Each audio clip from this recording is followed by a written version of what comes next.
Congratulations on purchasing your Oracle Jet espresso machine, powered by Thermojet. Let's unbox your machine. Place the box on the floor and open it up.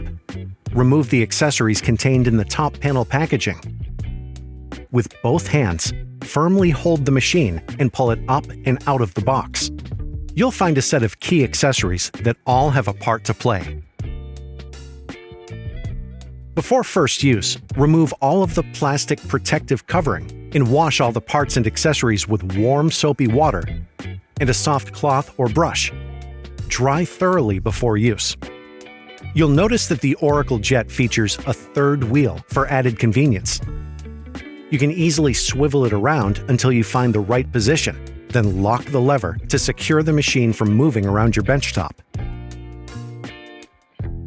You'll need to soak the filter in cold water for 5 minutes. Pop it into the filter holder. Fit the holder snugly into the bottom of the tank and fill with fresh cold water. Check your water hardness by dipping this test strip into the water tank. You'll use this info shortly. Now, place the water tank into the machine. Fit the bean hopper to the top of the machine like this, locking it into place. Now, let's power it up.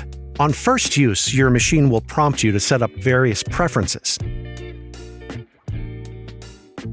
including a Wi-Fi network connection to run a firmware update.